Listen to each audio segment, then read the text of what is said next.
Hello viewers, নমস্কার, আদাব। আমার চ্যানেলে সবাইকে স্বাগতম। আবারও হাজির হয়ে গেলাম পনিরের আরেকটি রেসিপি নিয়ে। আশা করি রেসিপিটা আপনাদের অনেক ভালো লাগবে। আমার এই আলু দিয়ে পনির কষা রেসিপি আপনাদের যদি ভালো লেগে থাকে ভিডিওতে একটা লাইক দিবেন। আমার এই পনির রেসিপিটা পারফেক্টভাবে তৈরি করতে চাইলে ভিডিওটা শেষ পর্যন্ত দেখতে হবে। চলুন তাহলে কথা না বাড়িয়ে শুরু করা যাক। আলু দিয়ে পনির কষা তৈরি করার জন্য চুলায় একটা পাত্র বসিয়ে দিয়ে পরিমাণ মতো তেল দিয়ে দিয়েছি। প্রথমেই আমি আলুগুলো ভেজে নিচ্ছি। এখানে আমি মাঝারি সাইজের দুইটা আলু কেটে নিয়েছি। আলুগুলো কেটে নেওয়ার পরে 1 কাপ পরিমাণ হয়েছে। 250 গ্রাম পনিরের জন্য আমার 1 কাপ পরিমাণ আলু হলেই চলবে। তবে আপনাদের যদি পনিরের পরিমাণ বেশি থাকে সেক্ষেত্রে আলুর পরিমাণটাও বাড়িয়ে দিতে পারেন।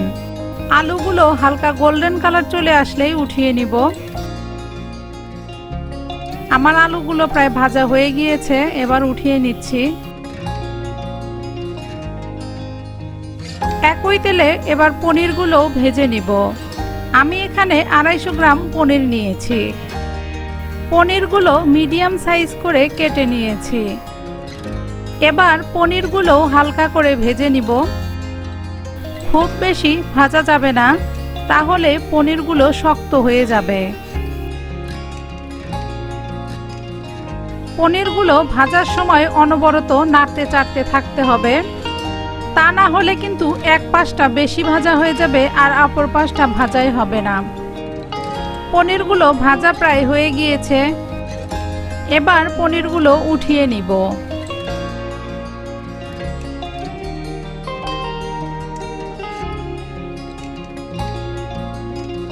পনির ও আলু ভাজা হয়ে গিয়েছে। এবার চলে যাব মূল রান্নায়। তরকারিটা রান্না করতে এতগুলো তেল লাগবে না, তাই আমি এখান থেকে একটু তেল উঠিয়ে রাখব।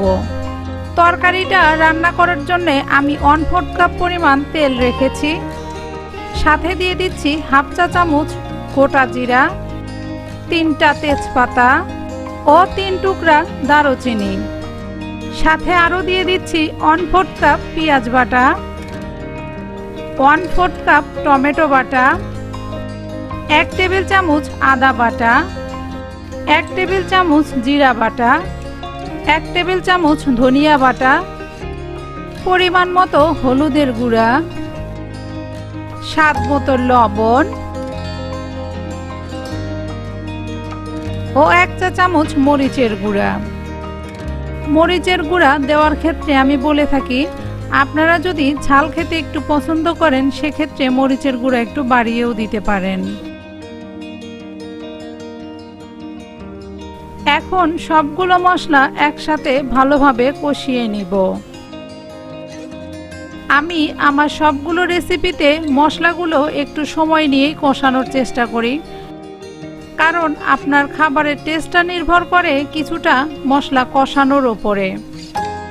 মশলা কষানো যত ভালো হবে খাবারের টেস্টটাও তত ভালো হবে।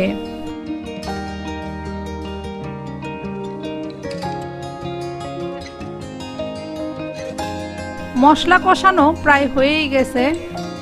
যখন মশলাটা কষাতে কষাতে তেল উপরে চলে আসবে তখনই বুঝতে হবে মশলাটা কষানো হয়ে গিয়েছে। মশলা কষানো শেষ। এবারেতে দিয়ে দিব 2 কাপ গরম জল। এবার একটু নাড়াচাড়া করে দিয়ে তরকারিটা ফুটে ওঠা পর্যন্ত অপেক্ষা করব।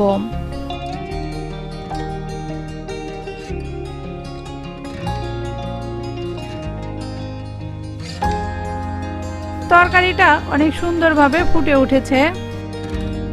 এবারেতে দিয়ে দিব ভেজে রাখা পনির ও আলুগুলো।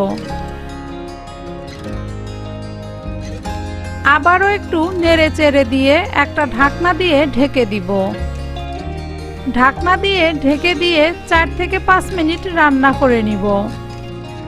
আর এই রান্না করার সময় আমি চুলার আঁচটা প্রথম থেকেই মিডিয়াম আঁচেই রেখেছি। আপনারাও চেষ্টা করবেন চুলার আঁচটা মিডিয়ামে রেখে রান্না করার।